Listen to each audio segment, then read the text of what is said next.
India versus south Africa T20 world cup 2026, जहां पे super 8 का एक मुकाबला हुआ था अहमदाबाद में। जो मैच हम हार गए थे, वो मैच को अपने दिमाग में रखना। दूसरा और एक match India versus south Africa 2024 T20 world cup final. ये दो मैच आप दिमाग में रखना, मेरे लिए आसान हो जाएगा एक्सप्लेन करना कि कल के मैच पे क्या हुआ है। और एक चीज मुझे लगता है कि पैट कमिंस शायद फ्यूचर में एसआरएच का कैप्टन नहीं रहेगा, उस पर भी एंड में थोड़ा बहुत बात करेंगे। मैं जब बड़ा हो रहा था ना, मैंने पता है कैसे कैसे कैप्टन देखा है। Sourav Ganguly, Inzamam ul Haq, Marvan Atapattu, Michael Vaughan, Ricky Ponting, MS Dhoni, मतलब ओएन मॉर्गन, माइकल क्लार्क, ऐसे ऐसे कैप्टन को देख के मैं बड़ा हुआ हूं। ठीक है, ये Atapattu was a great captain to me. ठीक है, एवरीवन वर ग्रेट। ठीक है, when Michael Vaughan was great. उसके बाद अभी मैं IPL 2026 में ऐसे ऐसे स्पेसिमेन को देख रहा हूं ना, मैं सोचता हूं कि कैप्टनसी में क्या डाउनफॉल हुआ है। मतलब कोई एक कैप्टन जो आउट ऑफ द बॉक्स नहीं, आउट ऑफ द वर्ल्ड जाके सोचता है और टूर्नामेंट से खुद को आउट कर देता है, ऋषभ पंत। दूसरे एक कैप्टन जिसको गेम का नॉलेज है ही नहीं, जो कोच लिख के देता है वो सीधा आके अप्लाई करता है और कोई कुछ सोचता ही नहीं है, ऋतुराज गायकवाड़। तीसरे एक कैप्टन जो बहुत ही ब्रेव है, इतना ही ब्रेव है, इतना ही ओवर कॉन्फिडेंस है। I love Riyan Parag, but I can't deny the fact that he loves limelight. ठीक है, वो एक कैप्टन हो गया, मतलब कुछ ज्यादा ही ब्रेव बनने की कोशिश करते हैं। फिर एक नया कैटेगरी कल ऐड हुआ है, डरपोक कैप्टन। एक होता है डिफेंसिव कैप्टनसी, जो शायद सिचुएशन के ऊपर बेस करके आप कह सकते हो कि ठीक है अभी के लिए डिफेंसिव कैप्टनसी करना ही जरूरी है। लेकिन फिर होता है डरपोक कैप्टन, जो है अक्षर पटेल। भाई साहब क्या कैप्टनसी की है। ठीक है, मैंने कल क्या कहा था प्रीव्यू में कि एसआरएच को इस ग्राउंड पे सबसे जो फ्लैट पिच है वो चुनो। टॉस हारे टॉस जीते, एसआरएच का बैटिंग आने ही वाला है, ये मैंने पहले ही कहा था। क्योंकि दिल्ली के पास वो दम ही नहीं है, वो मतलब वो क्या बोलते सो करेज ही नहीं है कि वो पहले बैटिंग करे। दिल्ली हमेशा टॉस जीत के पहले फील्डिंग ही करेगा अनटिल अनलेस केकेआर उनके सामने आ जाए, जो उनको लगेगा अरे इनके तो सब कुछ वीक है, हम पहले बैटिंग कर सकते हैं। वरना दिल्ली हमेशा टॉस जीत के पहले बॉलिंग ही करेगा। अगर आप उनके सामने 210 के ऊपर बना दोगे, कभी जीत ही नहीं सकता। जो 3 मैच जीता आप देख लो ना, एक मैच MI वाला मैच हारते हारते समीर रिजवी ने जिताया था, एक मैच LSG वाला मैच हारते हारते समीर रिजवी ने जिताया, RCB वाला मैच भी हार ही गया था, लास्ट ओवर में रोमरो शेफर्ड ने फुल टॉस पे फुल टॉस डाला है, तब जाके जीते। तो 242 कहां से चेस करेगा। मैं ये बोला दिल्ली टॉस जीत के पहले फील्डिंग करेगा, लेकिन मैंने एंड पे भी कहा था मैं चाहता हूं दिल्ली टॉस जीत के कभी तो पहले बैटिंग करे। मुझे देखना है इस बैटिंग में है क्या, कुछ नहीं इनके पास। आपको क्या लगता है नीतीश राणा का सिलेक्शन क्यों हुआ कल के दिन? क्योंकि वो अच्छा बैट्समैन है? नीतीश राणा का सिलेक्शन इसलिए हुआ क्योंकि उसको ऑफ स्पिन डालना आता है। वो फर्स्ट प्रायोरिटी था सिलेक्शन के लिए। सेकंड प्रायोरिटी था कि हाँ इसको बैटिंग भी आता है। अगर विप्रेश निगम भी ऑफ स्पिनर होता तो कल सिलेक्शन विप्रेश निगम का होता, नीतीश राणा का नहीं। फिर आ जाता करुण नेर या फिर आशुतोष शर्मा उसकी जगह, कोई भी आ जाता। खेलता तो विप्रेश निगम ही, अगर वो भी ऑफ स्पिनर होता तो। इतना खराब captaincy, to be very honest, मैं जो देख रहा हूँ इस IPL में मेरा दिमाग ही खराब हो जाएगा कि कहां पे मतलब और कितना नीचे जा सकता है कोई कैप्टन। कितना मतलब आप क्या कहोगे जो अक्षर पटेल ने डिसीजंस लिया है। चलो मैंने सोचा नीतीश राणा ने पहले ओवर डाला, मैचअप की वजह से आया है तो डालेगा। पहले ओवर पर शायद 6 या 4 रन दिया था। And Abhishek Sharma is smart, वो पहले ओवर देख के खेल रहा है, उसको पता है कि पहला ओवर देख के खेलता हूं, फिर कैप्टन को लगेगा, ओपोनेंट के कैप्टन को लगेगा अरे ये तो बहुत अच्छा बॉलर है नीतीश राणा, लाइक मुरलीधरन, उसको और एक ओवर देता हूं फिर पेलता हूं। तो मुझे लगा ठीक है 2 ओवर हो गया, फिर ऋतुराज गायकवाड़ जैसे गलती कोई नहीं करेगा, तीसरा ओवर दिया, मुझे लगा चलो हो गया। चौथा ओवर दिया, 4 ओवर नीतीश राणा कर गया। 4 ओवर। मैंने क्या कहा था, India versus south Africa group 8 का मैच इस साल का, याद करो अहमदाबाद में। पहले सूर्या कुमार यादव से माफी मांगो, दिल से माफी मांगो। हम सब ने गाली दिया था कि क्यों अक्षर पटेल को ड्रॉप करके अपने वाशिंगटन सुंदर को खिलाया और इसलिए इंडिया वो मैच हार गया था। सब ने ये चीज कहा था। अब मुझे रियलाइज हुआ सूर्या कुमार यादव ने अक्षर पटेल को ड्रॉप नहीं किया था, अक्षर पटेल खुद पैर पड़ गए थे सूर्या कुमार यादव के कि भाई मुझे ड्रॉप कर दे, मुझे डर लग रहा है। David Miller, Quinton de Kock, Ryan Rickelton, मुझे बॉलिंग नहीं आता लेफ्टी के सामने, प्लीज मुझे ड्रॉप कर दे आज के दिन और वाशी को खिला ले प्लीज यार, मुझे मत खिला। ये मुझे कल रियलाइज हुआ, इतना डरपोक है अक्षर पटेल। मैं कल ही बोल रहा था कि अक्षर पटेल अभी तक डिफेंसिव बॉलिंग ही किया है। मैं चाहता हूं अक्षर पटेल पावर प्ले में आए अभिषेक शर्मा के सामने और क्या करे, स्कीडी वन डाले मिडिल स्टंप पे, रूम ना दे और डीप मिड विकेट और एक्स्ट्रा कवर ले ले या फिर डीप मिड विकेट और डीप स्क्वायर ले ले और करने दो स्लॉक स्वीप, खेलने दो लॉन्ग ऑन की तरफ। आया ही नहीं पावर प्ले में। अक्षर पटेल इंतजार करता गया करता गया करता गया कब ट्रेविस हेड आउट होगा, और ट्रेविस हेड की विकेट लेने के बाद एक्टिंग देखा आपने अक्षर पटेल का, ऐसा सा कर रहा है, सेलिब्रेट नहीं कर रहा, ऐसा सा कर रहा है कि अरे यार पिछले 2 बॉल में तो छक्का खाया हूं ना, वो मैं खाता नहीं, उस लैंग पे डालना चाहिए था, गलती से उस लैंग पे गिर गया, एक्टिंग कर रहा था। उसके बाद वेट किया कि ईशान कब आउट हो, ईशान आउट हो, उसके बाद भी बॉलिंग करने नहीं आया, क्यों, क्लासन आ गया था। 2024 T20 वर्ल्ड कप फाइनल याद आ गया होगा ट्रॉमा, कि क्लासन ने क्या हाल किया था अक्षर पटेल का। 2 ओवर डाला अक्षर पटेल। मैं सोचा ठीक है अभी ईशान के बाद तो आएगा, अभी तो क्लासन आ गया, अभी तो बॉलिंग करेगा क्लासन के सामने, अभी तो करेगा 4 ओवर, अभी तो करेगा तीसरा ओवर, आया ही नहीं अक्षर पटेल। और कुलदीप यादव क्या करेगा, 2 ओवर पे 30 खा गया। उसने जाके कह दिया होगा भाई एक बार मोइन अली ने मुझे इतना मारा था, मैं बाउंड्री में बैठ के रोया था, मैं रोना नहीं चाहता हूं, आप अपना देख लो, ठीक है। क्योंकि अगर कुलदीप यादव इतना अच्छा बॉलर है जो कि वो है, उसको बॉल छीन के बोलना चाहिए भाई मेरे को बॉल दे, मैं अब तेरे को विकेट लेके देता हूं। आपने सुना होगा सौरव गांगुली ने कितने बार कहा, हरभजन सिंह, आशीष नेहरा बॉल हाथ से छीन के बॉलिंग करता था कि कैप्टन मेरे को दो। एक बहुत अच्छा चीज कपिल देव ने कहा था 83 वर्ल्ड कप का, ठीक है, कि मदन लाल पहले मार खा गया था और विवियन रिचर्ड का विकेट अभी तक आया नहीं था, तो इंडिया को जीतने के लिए ऑब्वियसली है विवियन रिचर्ड का विकेट लेना पड़ेगा। तो मदन लाल मार खा गया था और कपिल देव रेडी नहीं था कि मदन लाल को बॉल दे। मदन लाल ने खुद छीन के बॉल लिया और कहा कि 1 ओवर दे, मुझे ट्रस्ट करके देख, और उसने विवियन रिचर्ड को आउट करके दिखाया। ऐसा होता है बॉलर्स, ऐसा होता है कॉन्फिडेंस। इधर कुलदीप यादव चुपचाप खड़ा कि नहीं भाई 2 ओवर में मार खा गया, क्या पता और आखिर 2 ओवर में 50 रन खा गया तो आईपीएल का हर रिकॉर्ड तोड़ दिया, 4 ओवर पे 80 रन खा के, तो आया ही नहीं करने। आपके 2 इंटरनेशनल बॉलर जो 3 फॉर्मेट बॉलर है, इतने एक्सपीरियंस्ड है, वो दोनों ने मिलकर 4 ओवर डाला है। नीतीश राणा ने अकेले 4 ओवर डाल दिया, जो डीपीएल में भी कभी 4 ओवर डालता नहीं होगा। आप सोच रहे हो किस हाथ, मतलब डरपोक, मतलब फट गया इनका, वेरी और अक्षर पटेल तो फट के हाथ में आ गए। मैं आई एम मतलब सॉरी टू सूर्य कुमार यादव और गौतम गंभीर के, हमने सोचा कि आपने अक्षर पटेल को ड्रॉप किया। अक्षर पटेल खुद डर के मारे उस दिन टॉयलेट से बाहर ही नहीं निकला होगा साउथ अफ्रीका वाले मैच पे, कि मुझे रायन रिकल्टन, डीकॉक और डेविड मिलर के सामने बॉलिंग करना ही नहीं।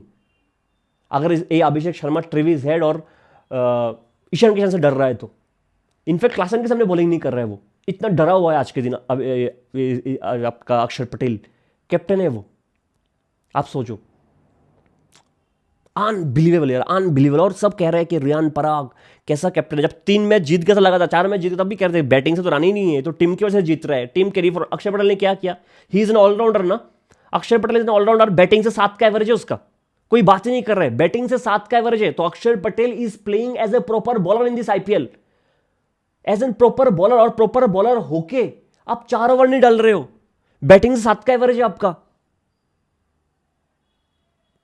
बहुत ही खराब कैप्टेंसी, बहुत ही खराब बॉलिंग। मैं क्या बोलूं, मुझे बिल्कुल समझ में नहीं आ रहा है। इससे खराब कैप्टेंसी मैंने इस आईपीएल में जो देख लिया ना, मैं सब कुछ देख चुका मुझे ऐसा लगता है क्रिकेट में, और इससे खराब मैं क्या देख सकता हूं, वो भी पता नहीं क्या बाकी रह गया। आपको किसका कैप्टेंसी इससे खराब हो सकता है, मुझे वो देखना है बस। इतना खराब अक्षर पटेल ने किया है, ठीक है। आप थोड़ा अक्षर पटेल से मूव ऑन करते, दूसरी चीज पे आते, ठीक है। हम सबके फेवरेट, धरती मेरी माँ है, उनके दामाद केएल राहुल, सीएसके वाला मैच था, फील्डर का एक बेहतरीन थ्रो था, शायद समीर रिजवी था वो fielder, I don't remember, west side पे बॉल था, इतने बड़े बड़े ग्लव्स पहनते केएल राहुल, बॉल फंबल कर देता है। आयुष मात्र इजी रन आउट था, उधर शायद 8 या 9 रन पे था उस दिन। आयुष मात्र उधर से 60-70 बना के गया, दिल्ली वो मैच हार गया। कल और एक अच्छा थ्रो केएल राहुल कीपिंग में, अभिषेक शर्मा 51 के स्कोर पे इजी रन आउट था, अगर बॉल हाथ पे आता तो।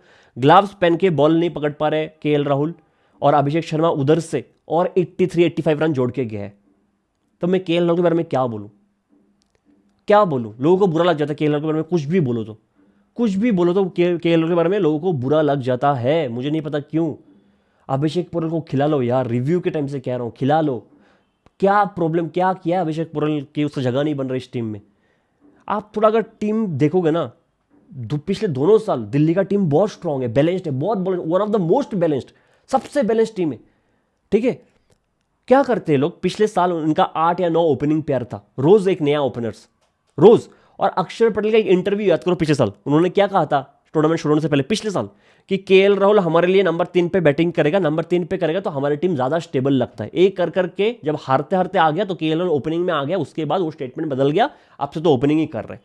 दूसरा चीज मैं खुद भूल गया मैं क्या बोलने वाला था, हाँ, दूसरा चीज है कि इस साल नंबर 3 पे हर रोज एक बैट्समैन चेंज हो रहा है। मैंने कहा था कल भी कि कल भी शायद कुछ चेंज होगा, तो चेंज हुआ है। नीतीश राणा फिर से नंबर 3 पे आ गए रोज। कभी समीर रिजवी नंबर 3, कभी करुण नेर कहां से पता नहीं कहां से आ गया नंबर 3, नीतीश राणा पहले नंबर 3, अब नंबर 3। अनबिलीवेबल यार। अगले मैच में फिर से कोई नंबर 3 चेंज होगा, अगले मैच में फिर से प्लेइंग 12 चेंज होगा। डुबा दे रहे हैं। टीम बैलेंस्ड है लेकिन होगा नहीं। To be very honest, Hemant Badani इनका कोच है। मैंने कुछ मैचेस उनका देखा था लाइव, मजाक नहीं कर रहा हूँ, सच में देखा था। ठीक है, हेमंत बदानी का शायद जिम्बाब्वे या वेस्ट इंडीज़ वाला कुछ स्टोर था, बहुत पहले की बात कर रहा हूँ, दोपहर का मैच था। इजी इजी कैसे छोड़ देता था हेमंत बदानी, और गांगुली से गाली खाता था। गांगुली बहुत गाली देता था। If someone has seen Ganguly doing captaincy, they can verify it. बहुत गाली खाता था हेमंत बदानी, वो जो कोच है अभी। ठीक है, कोचिंग अलग होता है, लेकिन ठीक नहीं लग रहा है मुझे कुछ भी दिल्ली के लिए। आप थोड़ा डीप डाइव करते हैं इस मैच पे। एसआरएच के लिए मैंने कहा था इनकी प्लेइंग 12 में मैं जो चेंज देखना चाहता हूँ वो है कि हर्ष दुबे इस मैच के लिए रेस्ट ले सकता है, क्योंकि फ्लैट पिच पे हम प्रेफर करेंगे खेलना एज एसआरएच फैन, और हम मधुशंका को लेके आएंगे, तो हमारा पावर प्ले बॉलिंग बहुत स्ट्रांग हो जाएगा। मधुशंका, प्रफुल्ल हिंज स्टार्ट करेगा और नीतीश कुमार रेड्डी हमारा फर्स्ट चेंज होगा। लेकिन इन्होंने मधुशंका को लाया, जो बेहतरीन काम किया, लेकिन इन्होंने प्रफुल्ल हिंगे को ड्रॉप किया और हर्ष दुबे को रखा है। वो मेरे लिए सेंस नहीं बनता, और इससे एक इंपैक्ट ना नीतीश कुमार रेड्डी पे पड़ता है। वो मैं थोड़ा बाद में एक्सप्लेन करता हूँ, लेकिन ठीक है, जीत गए तो कोई बात नहीं। दूसरा, दिल्ली की प्लेइंग 12 के बारे में बात करना बिल्कुल भी बनता नहीं है। ठीक है, आप थोड़ा मैच पे आते हैं। एसआरएच शायद ट्रेविस हेड ना अभी तक इस फॉर्म पे आया नहीं है। ठीक है, जिस दिन ट्रेविस हेड फॉर्म पे आएगा ना, ये टीम और बेटर करेगा। अभी तक हमने यही बात किया कि एसआरएच को दोनों मैच उनके बॉलर्स ने जीता के दिया है, बैट्समैन ने नहीं। हर मैच पे जहां पे एसआरएच ने जीता है, इनके स्कोर पार स्कोर से कम था, 20-30 रन, और उनके बॉलर्स ने मैच जीता के दिया। कल पहला मैच था जो इनके बैट्समैन ने उनको जीता के दिया है। ठीक है, तो that's very good news for SRH. दूसरा, अगर आप क्लासन का देखो, शुरू शुरू में वो बहुत टाइम ले रहा था। फिर मैं हमेशा बोलते एक चीज़ मुझे बहुत अच्छा लगा, उसने एक 33 बॉल 39 का एक इनिंग्स खेला था। फिर उसने कहा था मैं उस इनिंग्स को 6/10 रेट करता हूँ, मैंने खराब खेला है, खुद एक्सेप्ट किया। उसके बाद पिच पे टाइम बिताया, कॉन्फिडेंस आया, और इधर से वो बहुत अच्छा कर रहे हैं। अभिषेक शर्मा, एक जो चीज़ मुझे लगा था, मैं डाउटफुल था कि इस आईपीएल में कितना अच्छा करेगा, क्योंकि वर्ल्ड कप उतना अच्छा गया नहीं, और उसके कैलिबर से, उसके स्टैंडर्ड से बहुत खराब गया था। उसके बाद एक एक्स्ट्रा प्रेशर उस पर इसलिए है क्योंकि जायसवाल, वैभव सूर्यवंशी, ईशान किशन, प्रियांश आर्या सब इंडिया के T20 टीम में टॉप ऑर्डर में जगह बनाने की कोशिश कर रहे हैं। तो अभिषेक शर्मा को हायर स्ट्राइक रेट से भी खेलना है और कंसिस्टेंटली खेलना पड़ेगा। एक प्रेशर था, एक डाउट था मेरे मन में भी, अभिषेक क्या करेगा इस साल। एक चीज जो बहुत अच्छा किया है कि ऑफ स्पिनर को, जैसे हमने वर्ल्ड कप में देखा, रेस्ट शॉट खेलता था, पहली बॉल से खेलने की कोशिश कर रहा था। इस बार अगर आप देख लो, पहली ओवर पे ऑफ स्पिनर को रेस्पेक्ट दे रहा है। ठीक है, तो this thing he has been doing good. बाकी तो काफी बेहतरीन बैटिंग किया है, मतलब इतना अच्छा बैटिंग किया है, मैं कुछ बोलना चाहूंगा नहीं। अभिषेक हमेशा करता है, रोज करता है जब अच्छा खेलता है। युवराज सिंह कल रात को सोया नहीं होगा, 135 रन बनाए 68 बॉल्स पे, 9th सेंचुरी T20 में, इतने कम इनिंग्स पे। ठीक है, 9th सेंचुरी, और एक सेंचुरी मारेगा तो शायद इंडिया के लिए हाईएस्ट सेंचुरी मारने वाला हो जाएगा T20 में। He has been doing brilliant. तो अच्छा है, जितना अच्छा कम्पीट करने तो सब कम्पीट करे। जायसवाल भी अच्छे स्ट्राइकर से ज़्यादा बेटर रन बनाए, ऑरेंज कैप में भी आए, सब अच्छा करे, इंडियन क्रिकेट के लिए बेटर है। ठीक है, और जिन प्लेयर का जगह नहीं बनता वो लोग बिल्कुल ही बाहर हो जाए पिक्चर से। ठीक है, मैं तो यही चाहता हूँ। ठीक है, बेटर क्रिकेटर हमेशा हमेशा खेले। टू बी ऑनेस्ट, थोड़ा सा मैच्योरिटी अभिषेक दिखा रहा है इस आईपीएल में अभी तक। ठीक है, पेसर को हालांकि अभी भी पहली बॉल से मारना जाता है, जोफ्रा आर्चर वाला शॉट याद कर लो। ठीक है, धीरे धीरे वो भी ग्रो कर लेगा, जो उसका गेम स्टाइल है वो ठीक है कर लेगा। ठीक है, 67 for 0 पावर प्ले में वो एसआरएच के स्टैंडर्ड से बहुत कम था, लेकिन शायद ये लोग चाहते कि पावर प्ले में हम विकेट ना दे। अगर आप सीएसके वाला मैच भी देखोगे, पहले 3 ओवर पे कुछ 20-25 रन पे था। कल भी अगर देखोगे, पहले 3 ओवर पे 24-25 रन पे था। तो ये लोग कोशिश कर रहे हैं, जो स्टैट्स आया कि जब तक ये दोनों पावर प्ले में रहते हैं, विकेट नहीं देते अभिषेक और ट्रेविस हेड, 72% इनका विनिंग परसेंटेज है। जैसे दोनों बैट्समैन आउट हो जाता है पावर प्ले में, वो ड्रॉप होकर 24-25 में आ जाता है। ठीक है, समथिंग लाइक दैट। तो ये चीज़ ये लोग आराम से कर रहे हैं। उसके बाद क्योंकि उनको पता है कि अभी तक जो लोअर ऑर्डर है ना, इन्होंने अभी तक फायर नहीं किया उस हिसाब से। सलील लड़ को फॉर्म पे आना बाकी है, अनिकेत वर्मा कंसिस्टेंसी नहीं कर रहे हैं, नीतीश कुमार रेड्डी ठीक ठाक कर रहे हैं। ठीक है, लेकिन बैटिंग इधर तक मैं एक्सप्लेन कर रहा हूँ, 2 ही विकेट गिरा, आप क्या करोगे। दिल्ली की बॉलिंग का एक्सप्रेशन बिल्कुल नहीं बनता। एक नटराजन ने डेथ पे काफी अच्छा बॉलिंग किया, बेहतरीन बॉलिंग, कुछ यॉर्कर्स बेहतरीन एग्जीक्यूट किया है। लुंगी एंगेडी से थोड़ा एक्सप्रेशन ज्यादा था मेरा, उनके बहुत सारे स्लोअर वन कल फुल टॉस गिरा है, और वो फुल टॉस वो नहीं है जो डीप हो रहा है, जैसे कि हर्षल पटेल का बहुत फुल टॉस डीप होता है। इनफैक्ट एंगेडी का भी फुल टॉस है जो डीप होता है, वो मारना मुश्किल हो जाता है, वो हुआ नहीं कल। बहुत सारे जूसी फुल टॉस दिया, इसलिए मैं थोड़ा डिसअपॉइंटेड हूँ। बाकी तो बिल्कुल खराब बॉलिंग किया है दिल्ली ने, कैप्टनसी बहुत ही खराब। 242 बहुत ज़्यादा था दिल्ली के लिए। ठीक है, अब दिल्ली की बैटिंग के बारे में बात करना बिल्कुल ज़रूरी नहीं है। एसआरएच की बॉलिंग की मैंने बात करूं जो मैं पहले शुरू किया था, क्यों मैं चाहता था कि हार्दिक दुबे को आप ड्रॉप कर दो इस मैच के लिए, क्योंकि आप फ्लैट पिच पे खेल रहे हो और आपका पावर प्ले बॉलिंग ज्यादा स्ट्रांग हो जाता। नीतीश कुमार रेड्डी आपका फर्स्ट चेंज होना चाहिए, मधुशंका बॉल को अंदर लेके आता है, प्रफुल्ल हिंगे अंदर बाहर दोनों कर सकता है, बाउंसर डाल सकता है, तो ये मैं चाहता था। अब क्या होता है ना, आपको ये समझना पड़ेगा Nitish Kumar Reddy is not a bonafide new ball bowler. वो न्यू बॉल बॉलर नहीं है, वो कोशिश कर रहे हैं, आप उसको ग्रूम कर रहे हैं, वो सीख रहा है, इंप्रूव करने की कोशिश कर रहे हैं। अच्छा करेगा तो बहुत अच्छा, अच्छा करने की वो कोशिश कर रहे हैं। जैसे कि पिछले मैच में 2 इंपॉर्टेंट विकेट लिया था पावर प्ले में, एक संजू सैमसन का, एक ऋतुराज गायकवाड़ का, दोनों शॉर्ट बॉल और बाउंसर में आया था, ठीक है, ऐसा स्विंग विंग में विकेट नहीं आया था, ठीक है। तो जिस दिन उसका खराब जाएगा ना, पहले 1 ओवर 2 ओवर, तो उस पर थोड़ा प्रेशर रहेगा, प्रेशर रहेगा तो थोड़ा कॉन्फिडेंस गिरेगा, ठीक है, तो फिर वो थोड़ा शायद एक्स्ट्रा करने की सोचेगा। तो इसलिए मैं चाहता था कि पावर प्ले में आप पहले अपने 2 बेस्ट बॉलर जो न्यू बॉल का है, प्रफुल्ल हिंगे और मधुशंका को यूज करो। फर्स्ट चीज आप रेड्डी को लेके आओ ताकि उस पर उतना प्रेशर ना पड़े, ठीक है। क्योंकि ज़रूरी है कि नीतीश कुमार रेड्डी पे प्रेशर उतना ना पड़े, क्योंकि मैं चाहता हूँ वो इंडिया के लिए खेले, वो बेटर करे। एक आर्टिकल मैंने रिसेंटली पढ़ा है, आउटस्टैंडिंग आर्टिकल है, मैं स्क्रीनशॉट लगा देता हूँ, आप स्क्रीनशॉट लेके ना गूगल इमेज में सर्च कर लो, आपको आप आर्टिकल तक पहुँच जाओगे, फिर ESPN क्रिकेट इन्फो पे जाके आप 17 अप्रैल का ये आर्टिकल पढ़ सकते हो, जहाँ पर नीतीश कुमार रेड्डी ने इंस्टाग्राम में देखा है एक जो एक कोच है जो आपको आपका पेस बढ़ाने में हेल्प करते हैं, एंड आप पढ़ लो जाके, बहुत ही इंटरेस्टिंग है, मस्ट मस्ट रीड है, ठीक है। मैं इसलिए कह रहा हूँ ना, हंगर है इसमें, बच्चे पे हंगर है, ठीक है, वो बहुत लोगों पे नहीं है। रिजल्ट आपके हाथ में नहीं है, खराब कर सकते नीतीश रेड्डी, कल भी खराब करेगा, परसों भी खराब करेगा, हो सकता है खराब करे, लेकिन हंगर है ना, he is working on his process, that's all you need as a player, ठीक है, कि आप कोशिश तो करो एटलीस्ट। बहुत लोग कोशिश ही नहीं करते, वो हंगर ही नहीं है एक बार उस हाइट पे पहुंचने के बाद। एटलीस्ट नीतीश कुमार रेड्डी ट्राई कर रहे हैं इधर से, विच इज़ वेरी गुड, ठीक है। अब Sakib Hussain back to back 3 match पे जो मिडल पे बॉलिंग की, इनफैक्ट डेथ पे शायद लास्ट ओवर डाला था, और डेथ पे बोल रहा हूँ सॉरी, पावर पे का लास्ट ओवर उसने डाला था, क्या वेरिएशंस था, to be very honest, outstanding yorker, slower, bouncer, पहली ओवर पे जो 6th ओवर था शायद, if I am not wrong, फिर मिडिल पे, डेथ पे, वो बैक टू बैक 3 मैच पे बेहतरीन करके दे रहा है साकिब हुसैन। फिर एक बॉलर का स्टेट्स अगर आप सुनोगे आप पागल हो जाओगे, ठीक है। मैंने पहले कहा था कि मिडिल ओवर्स में पिछले 2 सीजन में, मतलब 2025 और 26 मिला के सबसे ज़्यादा विकेट लिया है प्रसिद्ध कृष्णा ने। सेकंड में पता है कौन है? एहसान मलिंगा, पेसर में मिडिल ओवर्स में सबसे ज़्यादा विकेट लिया एहसान मलिंगा ने, शायद 10 ओवर के बाद से पिछले 2 साल में 21 विकेट, अभी तक 25 विकेट लिया एहसान मलिंगा ने, 21 विकेट उसका 10 ओवर के बाद से आया, and he has been doing phenomenal यार, रिवर्स स्विंग मिलता है उसके एक्शन की वजह से, ठीक है। ऑफ कटर है उसका, जैसे KL को कल ही ऑफ कटर से फंसा लेता है, रोज एक विकेट ऑफ कटर में उसको मिल जाता है, बाउंसर है, यॉर्कर अच्छा डालता है, तो अच्छा फाइन मिला है। एहसान मलिंगा को शायद बेस प्राइस में उठाया था पिछले मेगा ऑक्शन पे, if I am not wrong, या फिर पिछले से वो शायद वो एज एन इंजरी रिप्लेसमेंट आया था, जो भी है, लेकिन गुड। अगर पैट कमिंस आएगा तो पैट कमिंस आने से शायद मधुशंका बाहर जाएगा, पैट कमिंस और प्रफुल्ल हिंगे मेरे हिसाब से पावर प्ले में स्टार्ट करेगा, नीतीश कुमार रेड्डी फर्स्ट चेंज होना चाहिए पावर प्ले में, फिर एहसान मलिंगा, साकिब हुसैन मिडल पे आपके पास, फिर ये आ गया शिवम कुमार आपका स्पिनर, अगर जहाँ पे स्पिन का असिस्टेंस है, Harsh Dubey is a very smart spinner, nothing against him, कल शायद उसको नहीं खेलना चाहिए मेरे हिसाब से, ठीक है, क्योंकि फ्लैट पिच पे आप खेल रहे हो, तो आपका बॉलिंग सॉर्टेड है। अगर आपका बैटिंग यूनिट क्लिक करता है, जो पहले क्लिक नहीं कर रहा था, आप अगर देखोगे जो भी मैच जीता है वो बॉलिंग की वजह से एसआरएच जीता है, कल जाके बैटिंग यूनिट क्लिक किया, तो एसआरएच अच्छा कर सकते हैं, तो that has been good news for SRH. पता नहीं कहाँ तक पहुँचेगा, बट ठीक है, टीम अच्छा लग रहा है। अब आते हैं उस पॉइंट पे जहाँ पे मुझे लगता है कि पैट कमिंस शायद एसआरएच का अगले साल से कैप्टन नहीं रहेगा, अभी शायद इंजरी के बाद आएगा, नेक्स्ट मैच से शायद अवेलेबल है वो, शायद कैप्टनसी करेगा, लेकिन अगले साल से मेरे हिसाब, मेरा दिल ये कह रहा है कि शायद ईशान किशन कंटिन्यू करेगा एज अ कैप्टन अगले साल से, क्योंकि पैट कमिंस क्या है, एक तो फास्ट बॉलर है, इंजरी इशू रहता है, दूसरा चीज़ ये है कि इंटरनेशनल क्रिकेट का भी कैप्टन है, इंटरनेशनल टीम का कैप्टन है, और इंटरनेशनल क्रिकेट को फर्स्ट प्रायोरिटी देता है, जो बहुत अच्छा क्वालिटी है, and I love PAT Cummins for this, sorry for the disturbance, and I love PAT Cummins for this, ठीक है।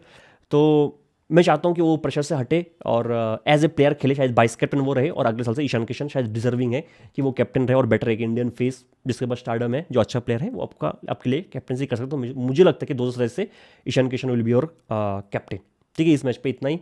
दिल्ली मुझे लगता है ट्रॉफी जीत सकता है, टू बी वेरियंट, ट्रॉफी जीतने वाला टीम नहीं लग रहा है। ट्रॉफी तभी जीतेगा अगर आप मान लो सेकंड हाफ में IPL में पिचेस में वेयर एंड टियर आ गया, स्लो हो गया पिचेस, फिर 190 195 वाले पिचेस भी बहुत अच्छा लगने लगा, उससे ज़्यादा स्कोर हो नहीं रहा है, तो शायद दिल्ली अच्छा कर सकता है, लेकिन 210 220 तक अगर पिचेस होगा, दिल्ली का बैटिंग यूनिट मुझे बहुत वीक लग रहा है, अभी तक कुछ क्लिक नहीं कर रहे, ये लोग अभिषेक पुरोहित को खिलाएंगे नहीं, तो आई डोंट नो, निशंक का भी उस तरह से क्लिक नहीं किया, शायद 22 या 25 के वजह से वो अभी तक खेल रहा है, ठीक है। तो आई रियली डोंट नो, जिस तरीके से कैप्टनसी वो किया collection, but it was quite disappointing, और रेस्पेक्ट बढ़ गया मेरा 3 बॉलर के लिए, एक कृणाल पंड्या, एक साई किशोर और एक मिचेल सेंटर, एटलीस्ट डरते नहीं है लोग। तीनों बॉलर आप देखो, साई किशोर, कृणाल पंड्या, मिचेल सेना, डरते नहीं, एटलीस्ट लेफ्टी के सामने T20 फॉर्मेट में भी बॉलिंग करने आते हैं, डरते नहीं है। वही चाहिए मुझे फ्रॉम ए प्लेयर कि आप डरते नहीं हो, ठीक है। तो quite disappointing performance by Axar Patel mostly and by Delhi Capitals. अब आते हैं आज के मैच पे, जो है RR versus Lucknow Super Giants. दोनों टीम के कैप्टन पे बहुत ज़्यादा प्रेशर रहेगा। आरआर अगर ये मैच हार गया लगातार 3 मैच, तो आपको पता है आरआर का हिस्ट्री, इधर से उठना उनके लिए बहुत मुश्किल हो जाएगा, ऐसा उनका हिस्ट्री रहा है। और हिस्ट्री तो यही कहता है कि शायद उठना मुश्किल हो जाएगा, तो बहुत प्रेशर है। ऑब्वियसली ऋषभ पंत में तो हमेशा ही प्रेशर रहता है जब से एलआईजी का कैप्टन बना है। क्या करना चाहिए? मेरे हिसाब से आरआर को टॉस जीत के पहले बैटिंग करना चाहिए, और एलएसजी चाहेगा टॉस हार जाए, जो रियान पराग हमें दे वो हम कर लेंगे चुपचाप। टॉस जीत के हमें कोई गलत डिसीजन नहीं लेना है, ठीक है। तो अगर मैं ऋषभ पंत, तो मैं चाहूंगा मैं टॉस हार जाऊं, जो रियान पराग बोले वो मैं करने की कोशिश करूंगा। और अगर मैं रियान पराग हूं, मैं टॉस जीत के बैटिंग करूंगा। क्यों? क्योंकि इसलिए बैटिंग हमारा स्ट्रेंथ है। दूसरा, हमारा मिडिल ऑर्डर ना बिल्कुल फॉर्म में नहीं है, अभी तक क्लिक नहीं किया है, इंक्लूडिंग मी, रियान पराग। तो अगर आप चेस करोगे, लेट्स से 200 का भी चेज है, और आपका टॉप 3 वैभव, जायसवाल और सूर्यवंशी जल्दी आउट, वैभव, जायसवाल और ध्रुव जुरेल जल्दी आउट हो गया, ठीक है। और आपको इधर से और भी 100 रन बनाना है 10 ओवर में, मान लो रियान पराग में फॉर्म में नहीं हूँ, हेट में फॉर्म में नहीं है, जडेजा किस टक्कर से खेले मुझे पता नहीं है। तो जो फॉर्म में नहीं है, वो उनके ऊपर स्कोरबोर्ड का और एक प्रेशर रहता है चेस करते हुए, तो फॉर्म में आना और मुश्किल हो जाता है। और आप गलत शॉट खेल जाते हो, आपको पता नहीं है कि आप जैसे रन रेट बढ़ जाता है, रिकॉर्ड रन रेट, आप और गलत शॉट खेलने लग जाते हो। तो इससे बेटर है आप पहले बैटिंग करो, और एटलीस्ट अगर मिडिल ऑर्डर पे वो प्रेशर भी आए, अब एटलीस्ट स्कोरबोर्ड का प्रेशर आप पे ना रहे, ठीक है। और बैटिंग स्ट्रेंथ है, टॉप ऑर्डर का स्ट्रेंथ है, तो आप चाहोगे कि पहले बैटिंग करके अच्छा स्कोर बनाओ। एलएसजी का इतना स्ट्रेंथ तो इतना है नहीं बैटिंग पे, तो इनको आप हरा सकते हो, ठीक है। दूसरा चीज़ ये है, प्लेइंग 12 में क्या चेंज हो सकता है दोनों टीम में। एक आरआर के लिए मुझे लगता है कि शायद ब्रिजेश की जगह तुषार आ सकता है। दूसरा, संदीप शर्मा का तो आ जाना चाहिए मेरे हिसाब से, 3 स्पिनर के साथ आप नहीं जाओगे शायद। एलएसजी के लिए बहुत सारे चेंजेस होना चाहिए, लेकिन होगा नहीं मेरे हिसाब से। पुरान को बाहर हो जाना चाहिए, ब्रेट्सकी को आना चाहिए। अगर ब्रेट्सकी 20 रन भी बना कर देता है मुझे वो एनफ है। पुरान 20 भी नहीं बना पा रहे, 8 का शायद उसका 8 या 7 का एवरेज चल रहा है, ठीक है।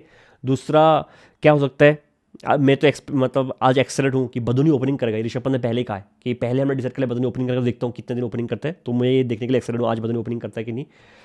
एक शायद मणिमारन सिद्धार्थ आज बाहर होगा, इसलिए क्योंकि उस दिन ऋषभ पंत खुद डर गए थे प्रियांश और कोहली को देख के कि मणिमारन सिद्धार्थ को बॉल ही ना दूँ वन सेकेंड, जैसे अक्षर पटेल ने किया है। तो मणिमारन सिद्धार्थ आज कैसे बॉलिंग करेगा? पहले वैभव है, फिर जायसवाल है, फिर आएगा हैट में यार अगर खेल रहा है तो शायद आज दिग्विजय शेट्टी फिर से अंदर आ सकता है। तो शायद चांसेस नहीं है, देखते ऋषभ पंत कितना ब्रेव डिसीजन लेता है। तो ये 2 चेंजेस आप एलआईजी में आप एक्सपेक्ट कर सकते हो। लेट्स सी, बाकी तो पेस बॉलिंग यूनिट्स सेम ही रहेगा। अगर एलआईजी को ये मैच जीतना है, शुरू के 4 या 5 ओवर में आप वैभव और जायसवाल दोनों को आउट कर दो, दोनों को आउट कर दो। आपका स्ट्रेंथ क्या है? न्यू बॉल से बॉलिंग, न्यू बॉल से बॉलिंग उनका स्ट्रेंथ है, ओपनिंग बैट्समैन, ठीक है। तो दोनों का स्ट्रेंथ एक ही साथ कोलैब करेगा, है ना, एक ही टाइम पे। तो जो वो गेम जीत जाएगा, वो मैच जीत जाएगा, मुझे ऐसा लगता है। क्योंकि न्यू बॉलिंग के बाद शायद आपका भी बॉलिंग थोड़ा सा वीक है, और उनका भी बैटिंग उनके ओपनर्स आउट होने के बाद थोड़ा वीक ही है। दूसरा एक चीज़ मैं इसलिए कह रहा हूँ कि आरआर को पहले बैटिंग करना चाहिए, क्योंकि डेथ ओवर्स पे सबसे कम रन रेट आरआर का इस साल। आप एक्सपेक्ट कर सकते हो क्या सबसे कम रन रेट? बताओ कितना? 8.8। मतलब लास्ट के 5 ओवर में आरआर अभी तक इस सीजन में 45 रन भी नहीं बना रहा है। 5 ओवर 45 रन भी नहीं, 9 के नीचे का रन रेट है इनका। तो आप नहीं चाहोगे कि आप मतलब चेस करो, तो मतलब पहले बैटिंग करना आपके लिए ज़्यादा स्मार्ट डिसीजन रहेगा मेरे हिसाब से, अगर आप रियान पराग हो, ठीक है। एक मैचअप जो देखने के लिए मैं बहुत एक्साइटेड हूँ इस मैच पे, वो है मोहम्मद शमी वर्सेस वैभव सूर्यवंशी। क्योंकि अगर शमी वैभव का विकेट लेता है, बहुत ज़्यादा कॉन्फिडेंस शमी को मिलेगा। और शमी क्या कर सकता है वैभव के लिए? मुझे लगता है कि शमी बाहर लेके जाएगा मोस्टली, क्योंकि शमी का जो अंदर आने वाला बॉल है ना, शमी का लेंथ ऐसा है कि थोड़ा नीचे रहेगा शमी का लेंथ।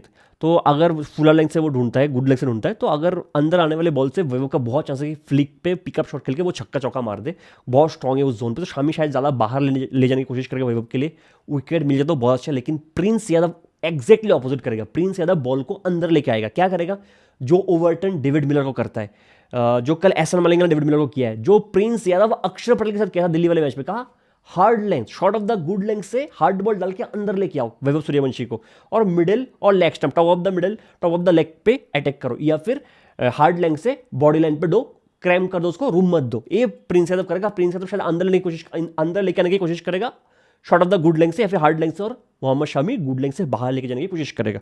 अगर आप उधर फेल होगे तो चांसेस कम है कि आप मैच जीतोगे, क्योंकि वैभव अगर पावर प्ले में आउट नहीं होता तो ज़्यादा चांसेस है कि वो एक तरफा कर दे गेम को। लेकिन बहुत इंटरेस्टिंग मैचअप होगा मोहम्मद शमी वर्सेस वैभव सूर्यवंशी, वो देखने के लिए मैं बहुत ज़्यादा एक्साइटेड हूँ। मिलते हैं अगले वीडियो में, तब तक के लिए जय हिंद।